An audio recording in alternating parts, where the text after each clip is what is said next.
안녕하십니까?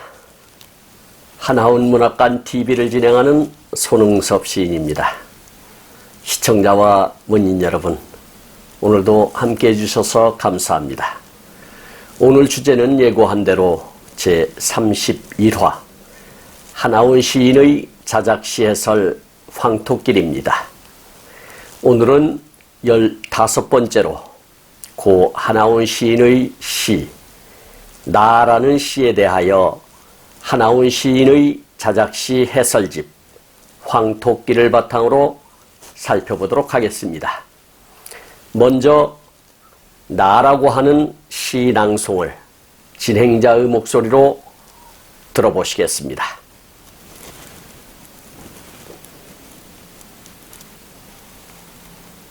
나 하나원 아니올시다. 아니올시다. 정말로 아니올시다. 사람이 아니올시다. 짐승이 아니올시다. 하늘과 땅과 그 사이에 잘못 도단한 버섯이 올시다. 버섯이 올시다. 다만 버섯처럼 어쩔 수 없는, 정말로 어쩔 수 없는 목숨이 올시다. 억겁을 두고 나눠도 그래도 많이 남을 벌이 올시다. 벌이 올시다.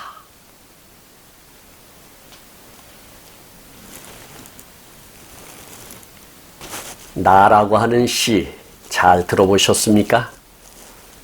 하나원 시인의 절규가 서려 있는 시라고 볼 수 있겠습니다. 아니올시다. 아니올시다. 정말로 아니올시다. 사람이 아니올시다. 짐승이 아니올시다. 차라리 사람이 아니고 짐승이 되는 것이 낫지 않을까? 아니, 개, 돼지도 이런 대접을 받고는 살지는 못할 것이다. 짐승의 위치만 받아도 나는 좋을 것이 아닌가? 내가 겪고 있는 모든 것은 짐승의 대접만큼도 받지 못하고 있는 것이 아닌가?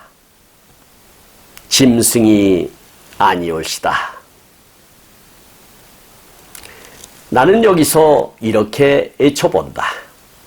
정말로 인간의 존엄성이 낙엽처럼 떨어지고 망각 속에 사라지는 분통에서 짐승도 아니다라고 말하는 것입니다. 그러면 무엇이냐? 하늘과 땅과 그 사이에 잘못 도단한 버섯이 올시다. 버섯이 올시다. 버섯이라 하였다.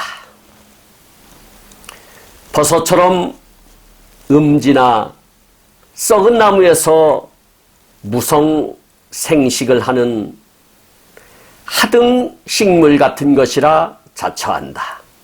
정말로 버섯이 아니면 이렇게 살라는 말인가? 네, 여기서 무성생식이라는 단어가 나왔습니다. 무성생식은 암컷과 수컷의 교배가 없이 이루어지는 생식법을 뜻하는 것입니다.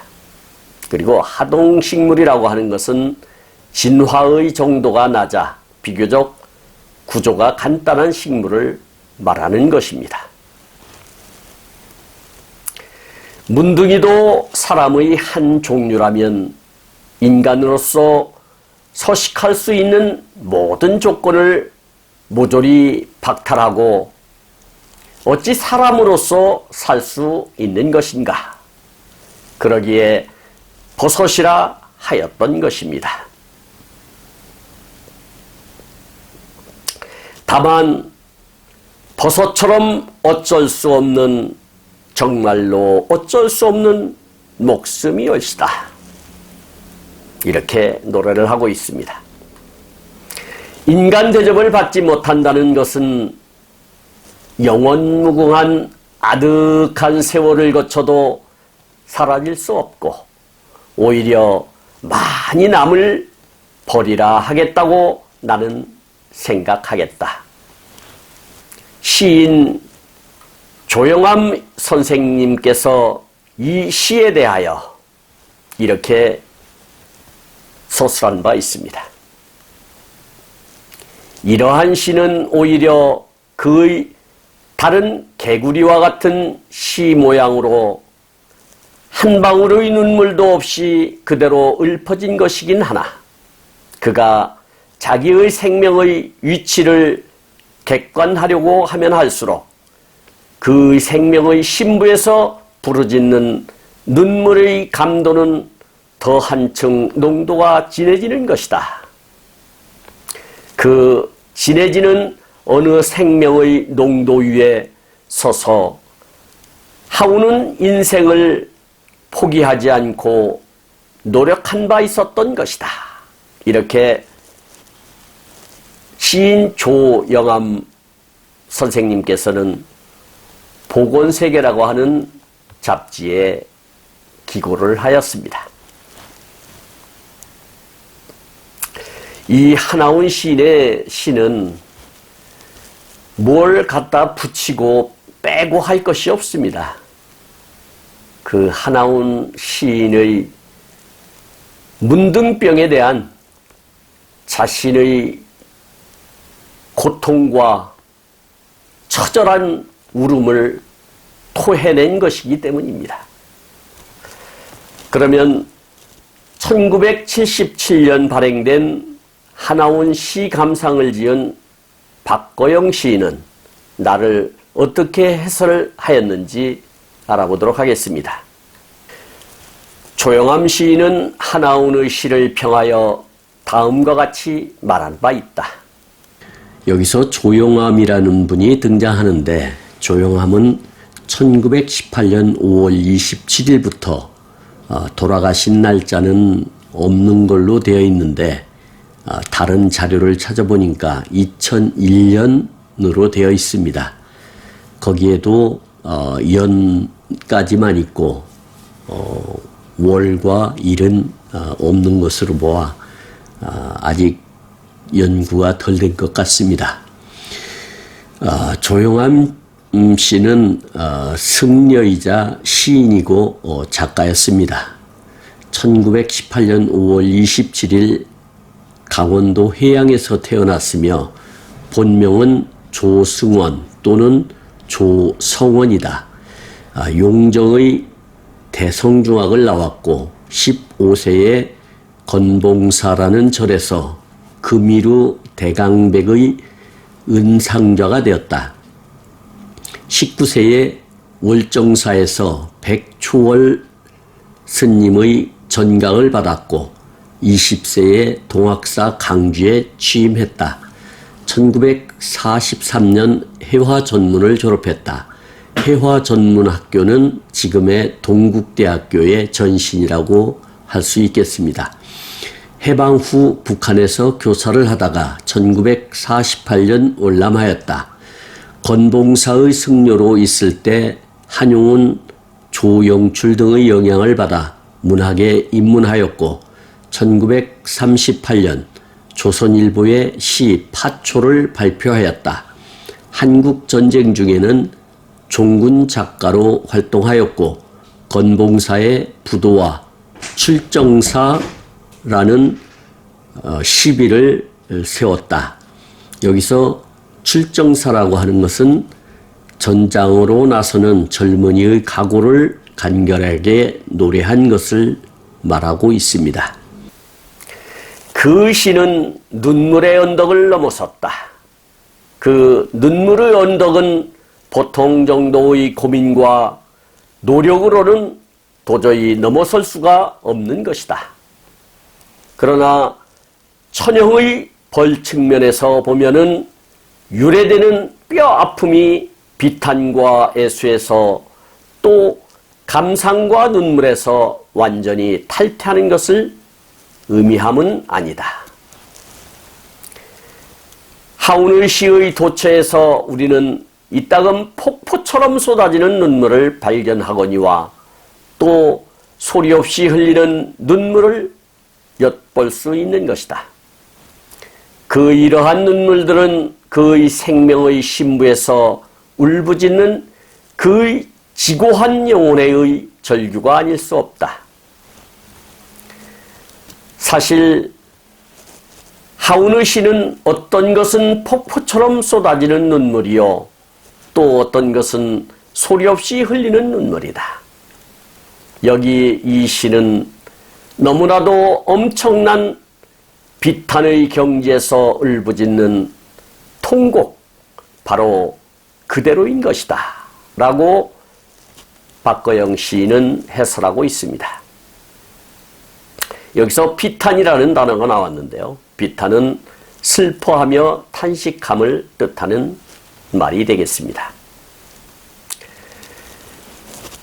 마지막 연에서 억겁을 두고 나눠도 그래도 많이 남을 버리올시다 이렇게 노래를 하고 있는데요, 여기서 억겁이라고 하는 것은 무한히 길고 오랜 세월을 뜻하는데, 불교에서는 천지가 한번 개벽한 때부터 다음번에 개벽할 때까지의 오랜 동안을 이른다고 합니다. 불교 경전 자바함경 제34권 제9경에 이르기를, 그때 어떤 비구가 자리에서 일어나 옷을 가다듬고 오른쪽 어깨를 드러내어 붓다에게 예를 올린 뒤에 오른쪽 무릎을 땅에 대고 합장을 하고 여쭈었다. 세존이시여, 일겁의 길이는 얼마나 됩니까? 붓다께서 말씀하셨다. 내가 너에게 말해줄 수는 있지만 너는 이해하기 어려울 것이다. 비유를 들어 말씀해 주실 수 있겠습니까? 붓다께서 말씀하셨다. 그렇게 하겠다. 비구야, 세로 된 성이 있는데 가로 세로 높이가 각각 1유순, 여기서 1유순이라고 하는 것은 약 8km를 얘기한다고 합니다. 1유순이다. 그 성 안에 겨자씨를 가득 채워놓고 어떤 사람이 그 씨를 100년에 한 알씩 집어내어 그 씨가 다 없어져도 일겁은 끝나지 않는다. 비구야, 겁이란 이와 같이 길고 길단다. 이렇게 설명을 하셨다고 합니다. 지금까지 함께 하신 시청자와 문인 여러분, 감사합니다. 제가 하나온 문학관 TV를 방송하는 이유는 고난과 역경을 딛고 문학의 꽃을 피우신 하나온 시인을 널리 알리기 위해서입니다.